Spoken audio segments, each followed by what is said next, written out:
ভাই hello hello করে না স্যার, নাই মনে হয়। মাহমুদুল, আমার ঘুম কই পাচ্ছে স্যার। আমারও। স্যার আপনার পড়া স্টাইল একটু পাচ্ছ? চেঞ্জ করেন স্যার। আরিফিন, আরিফিন আর আছে হ্যালো বললা কে? স্যার আসছে। হ্যালো বললা কে? হ্যালো।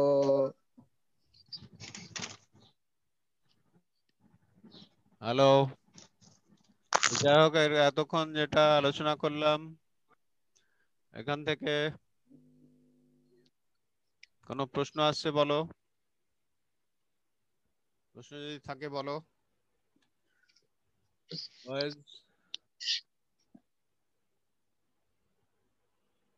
স্যার হ্যাঁ বলো। আমাদের তো এটা করার দুইটা পদ্ধতি, আধুনিক পদ্ধতি আর একটা আছে মানে আমাদের আগের পদ্ধতি নাকি? কোনটা করার? স্যার এই মাত্র যেইটি স্ক্রিনে আনছেন। তুমি স্ক্রিনে কিছু দেখতে পাচ্ছ এখন? জি না স্যার, এখন কিছু না। এখানে এখন দেখতে পাচ্ছ? জি স্যার এখন, জি স্যার। হ্যালো। জি স্যার দেখতে পাচ্ছি। এখন দেখতে পাচ্ছ? জি স্যার। কি বলতে চাচ্ছ, যে দুইটা পদ্ধতি না তিনটা পদ্ধতি কি বলতে যাচ্ছ? কি ব্যাপারে বলতে যাচ্ছ যে দুই তিনটা পদ্ধতি? স্যার এই যে একটু আগে স্যার আমাদের যে এই দুইটা মানে পদ্ধতি আনছেন না স্যার, কি দুইটা পদ্ধতি? ওই যে স্যার, স্যার যে একটু আগে শখ গুলো আনলেন না। দুইটা তিনটা না, তোমার প্রবলেম অনুযায়ী তুমি কাজ করবে। প্রবলেম হবে এক এক সময় এক এক রকম। যা চাইবে, 3 ঘরা নগদান বই চাইলে 3 ঘরা নগদান বই করবা, 2 ঘরা চাইলে 2 ঘরা করবা। বুঝছো? এই হচ্ছে ব্যাপার। তাহলে দেখো, এখন ক্ষয়ের উত্তর দেখতে পাচ্ছ? মজুদ পণ্য দিয়ে মজুদ পণ্য নিয়ে আসলে নগদ তহবিল ব্যাংক জমা বাড়ে না, কমে না, কিছু হয় না, আসবে না। ব্যক্তিগত টাকায় ব্যবসায়ের আসপত্র যদি ক্রয় করেন, তাহলে তার ব্যক্তিগত টাকা তার কোনোটা কমে বাড়ে কিছু হয়? প্রতিষ্ঠানের টাকা কমে না, বাড়ে না, কিছু হয় না, তাই না? এই জন্য আসবে না। ধারে ক্রয় একটু আগে আলোচনা করলাম 2000, এটা দিয়ে নগদ টাকা বাড়ে না, কমে না, কিছু হয় না, এই জন্য আসবে না। প্রাপ্য শিক্ষানব ইসলামী, এটা যেটা ভবিষ্যতে পাওয়া যাবে, এটা এখনো পাওয়া যায়নি, এটা দিয়েও নগদ তহবিল বাড়তেছে না, কমতেছে না, এই জন্য এটাও আসবে না। তারপরে দেখো 3 ঘরা নগদান বই কেমন হয়। এটা হচ্ছে 3 ঘরা নগদান বই।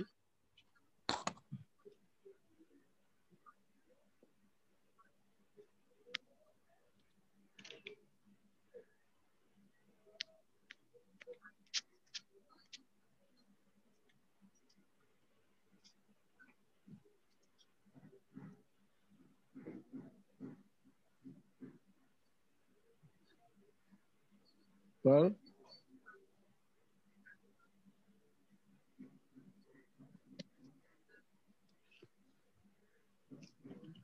ও স্যার, এই 3 ঘরা নগদান বইতে শুরুতে এখানে 3 ঘরা নগদান বইয়ের যে বক্তব্য, তোমার কোথাও যদি নগদ বা ব্যাংক ব্যালেন্স বাড়ে, তাহলে নগদান বই ডেবিটে আসে। ঘরগুলো এইভাবে টানতে হবে। ঘরগুলোর নমুনা বইতে আসতে দেখবা। শুরুতে যে নগদ নিয়ে আসলো 1,70,000, এটা দিয়ে নগদ বেড়ে যাবে 1,70,000, এই জন্য ডেবিটে। তারপরে 12 তারিখে বলা আছে যে ফরিদের কাছ থেকে 5,900 টাকা পাওয়া গেল, তখন তোমার নগদ বেড়ে যাচ্ছে 5,900, তাই না? এই জন্য ডেবিটে, টাকা বাড়লেই ডেবিটে বসবে, আর কমে গেলে ডেবিটে বসবে। 5,900 তাহলে ডেবিটে বসলো। আর বাট্টার ঘরে 100। 3 তারিখে ক্রয় ছিল, ক্রয় করে প্রদান 6,000 টাকা, তাহলে তোমার ক্যাশ কি হবে? ক্যাশ কমে যাবে, তাই না? ক্যাশ কমে যাওয়ার কারণে ক্রেডিটে বসবে 6,000। ক্লিয়ার? তারপরে স্যার হ্যাঁ বলো। খতিয়ান পৃষ্ঠার বাট্টার আগে যে একটা ঘর দিছেন, হ্যাঁ, এটা ওইটা আমাদের দিতে হবে না না দিলেও চলবে? এটা দিতে হবে। সব সব তোমাদের বই ফলো করবা। বইয়ে যে অঙ্কে যেরকম ছক আছে সে অঙ্কে সেরকম ছক দিবা, দিতে হবে। আর স্যার ওই যে খতিয়ান পৃষ্ঠা, স্যার খতিয়ান পৃষ্ঠা যে দিছেন, কিছু কিছু লেনদেন দিয়ে, তো একটা লেনদেন দিয়ে দুই দিকে প্রভাব পড়ে, তাকে বলে কন্ট্রা এন্ট্রি। সেগুলোর পাশে লেখা হয় বা লেখা হয়। কন্ট্রা এন্ট্রি মানে তুমি যখন ব্যাংকে জমা দিবা তখন একদিকে তোমার ব্যাংক ব্যালেন্স বেড়ে যাবে, অন্যদিকে নগদ কি হবে? কমে যাবে। ওই ক্ষেত্রে তোমার ব্যাংকে আসবে, ডেবিটে ব্যাংকে যাবে আর ক্রেডিটে নগদে।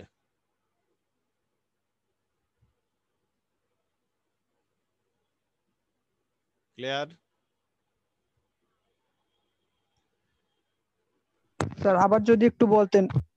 যেসব লেনদেন দিয়ে একসাথে দুই দিকে প্রভাব পড়ে, যদি তুমি নগদ টাকা ব্যাংকে জমা দাও তাহলে তোমার ব্যাংক ব্যালেন্স বেড়ে যাবে আর নগদ কমে যাবে। এই জন্য ডেবিটে ব্যাংকের ঘরে দেখো আসলো, আর ক্রেডিটে নগদের ঘরে। ডেবিটে ব্যাংকের ঘরে আসার কারণ ব্যাংক ব্যালেন্স যেহেতু বেড়ে যাচ্ছে এই জন্য ডেবিটে ব্যাংকের ঘরে, আর ক্রেডিটে নগদে যাওয়ার কারণ যেহেতু নগদ কমে যাচ্ছে এই জন্য ক্রেডিটে নগদের ঘরে। 12 তারিখে যেটা ছিল, উনি ব্যক্তিগতভাবে 12 তারিখে 18 তারিখে যেটা ছিল, মালিক ব্যক্তিগতভাবে ব্যাংকে জমা দিলেন, মানে প্রতিষ্ঠানের ব্যাংক অ্যাকাউন্টে টাকা জমা দিলেন। তাহলে প্রতিষ্ঠানের ব্যাংক ব্যালেন্স বেড়ে যাবে, এই জন্য ডেবিটে লেখা আছে 4,500। লেখার পরে সবচেয়ে ইন্টারেস্টিং হচ্ছে তোমার এই যে নগদ তহবিলের 50,000 টাকা হাতে রেখে অবশিষ্ট টাকা ব্যাংকে জমা দেওয়া হলো। এটা হচ্ছে সবচেয়ে লক্ষণীয় ব্যাপার। এটা লক্ষ্য করো এবং চিন্তা করো যে এটা কিভাবে হতে পারে। নগদ উদ্বৃত্তের 50,000 রেখে অবশিষ্ট জমা দিবে। তার মানে 1,00,000 টাকা জমা দিচ্ছে।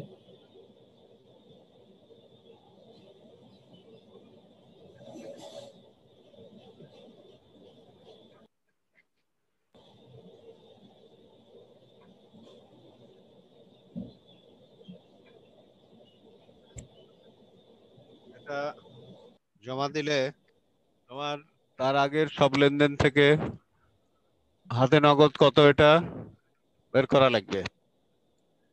হাতে নগদ কত এটা বের করার জন্য তোমার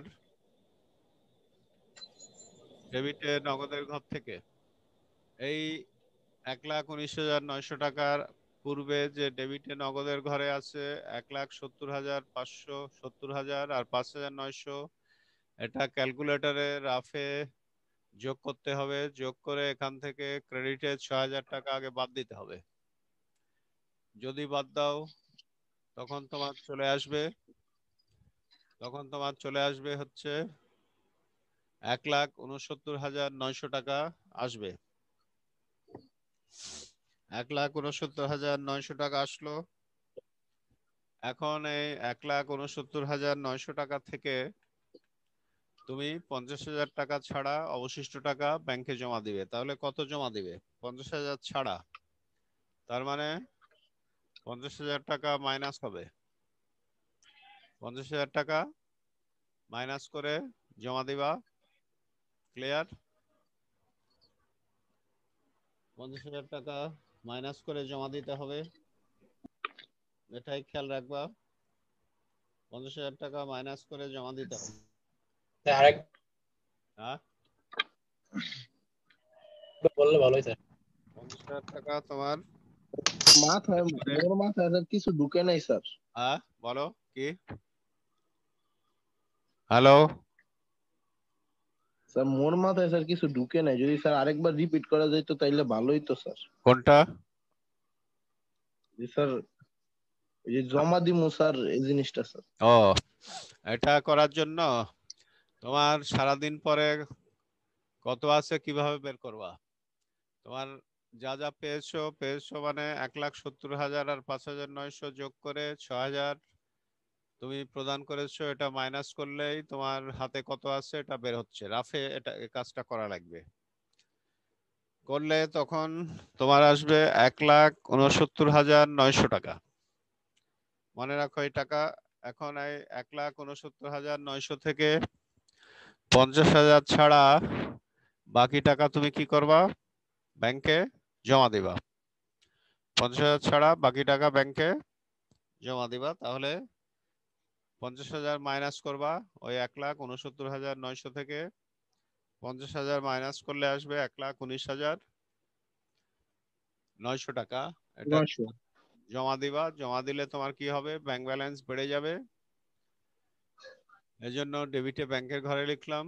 আর একই সাথে নগদ টাকা কমে যাবে, এজন্য ক্রেডিটে নগদের ঘরে লিখলাম।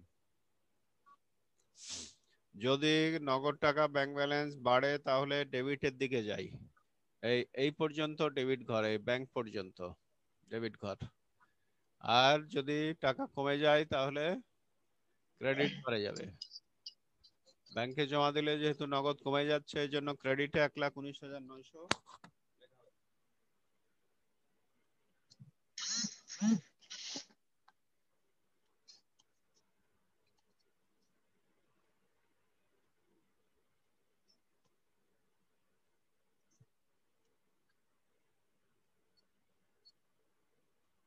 স্যার 30 তারিখে কোনো হিসাবের নাম নাই স্যার। কেউ কিছু বললা? হ্যালো, তারপরে তুমি বাস্তবে কি করো? যোগ বিয়োগ করে তোমার ব্যালেন্স বের করো না? যে তুমি শপিং এ গেছিলা, শপিং এ কত টাকা নিয়ে গেলা, তারপর বর্তমানে কত আছে এটা বের করো না মাইনাস করে?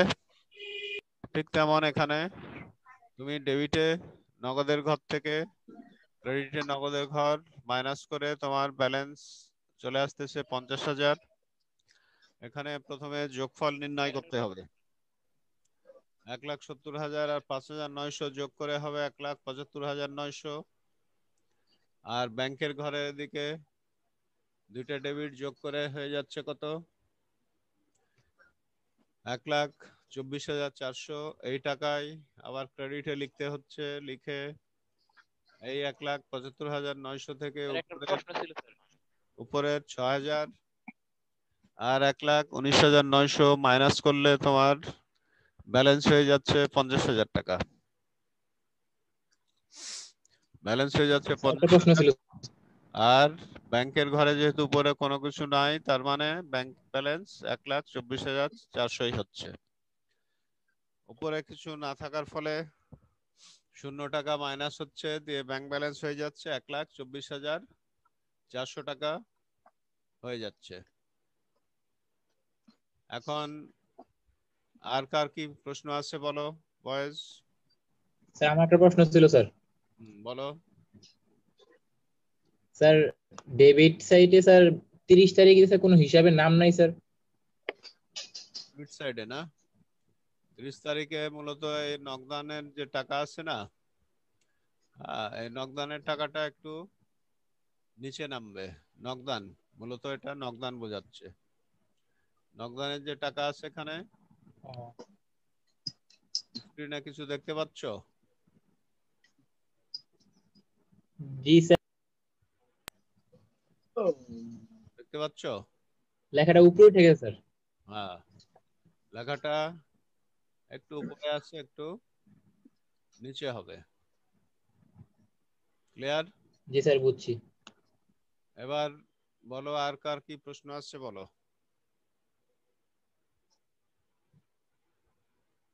নগদান বহি নিয়ে যে প্রাথমিক আমরা আলোচনা স্যার হ্যাঁ এখানে ব্যালেন্স বিডি আর ব্যালেন্স সিডি স্যার, যেই পাশে বলো স্যার ওইটা একটু বুঝিয়ে দিতেন sir. Balance BD balance CD মানে যেদিকে ব্যালেন্স সিডি হলো তার বিপরীতে হয় ব্যালেন্স বিডি। ব্যাপারটা হচ্ছে সকালে টাকা রেখে ঘুমালা, ঘুম থেকে উঠে তোমার কত থাকবে? একই টাকা না আশা করা যায়? হুম, একই জি টাকা জি আশা করা যায় নাকি? জি স্যার। ওই এটাই হচ্ছে সিডি আর বিডির ব্যাপার। রাত্রে যে টাকাটা রাখলা এটা হচ্ছে সিডি, আর যেটা স্যার আমরা কোন পাশে সিডি লিখবো আর কোন পাশে বিডি লিখবো ওইটা একটু যদি বলতেন। যেদিকে টাকা কম থাকবে অলওয়েজ সিডি লিখবা ওইদিকে, যে যে ঘরে যেদিকে টাকা কম থাকবে সেদিকে লিখবা সিডি। ক্লিয়ার? Balance CD. আর জি স্যার। যেদিকে টাকা বেশি থাকবে তার অপর পাশে হবে বিডি। বিডি।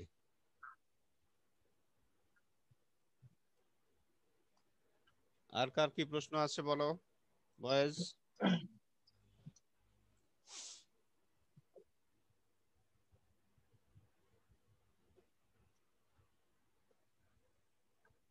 আর কারো কোনো প্রশ্ন থাকলে বলো, এটা প্রাথমিক আলোচনা যেহেতু প্রশ্ন থাকতেই পারে।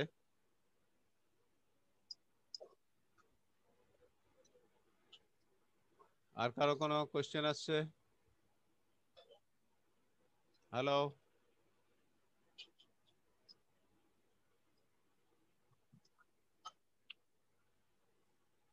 কারো প্রশ্ন থাকলে বলো। মনে হয় না স্যার কারো কোনো প্রশ্ন আছে আর। আচ্ছা, তাহলে আমরা দেখো এখানে প্রবলেমটা যা ছিল, এই প্রবলেম থেকে তোমার সৃজনশীলে সবসময় যে তোমার ইয়ে চাইবে, সবসময় তোমার এইভাবে চাইবে তা না, সৃজনশীলে এগুলো চেঞ্জ হয়, চেঞ্জ হওয়ার কারণে অন্য কোনো কিছু চাইতে পারে। অন্য কোনো কিছু যদি চাই তাহলে সেগুলোর জন্য প্রস্তুত থাকতে হবে। মনে করো জাবেদাও চাইতে পারে, জাবেদা চাইলে জাবেদা লিখতে হবে। এখানে ধরো খ নাম্বার চেঞ্জ করে বলা হলো যে তোমার এত এত তারিখের জাবেদাগুলি লিখো, তখন জাবেদার সূত্র অনুযায়ী জাবেদাগুলো লিখতে হবে। আর কার কি প্রশ্ন আছে বলো? 3 ঘরা নগদান বহি, তাহলে মূল বক্তব্যটা বলো দেখি, অখিল বলো দেখি। অখিল, 3 ঘরা নগদান বহির মূল বক্তব্যটা কি? 3 ঘরা নগদান বহি করার ক্ষেত্রে সময় কি কি চিন্তা করতে হবে এটা বলো। স্যার ওই বারটা বারটা আছে নাকি স্যার এটা চিন্তা করতে হবে।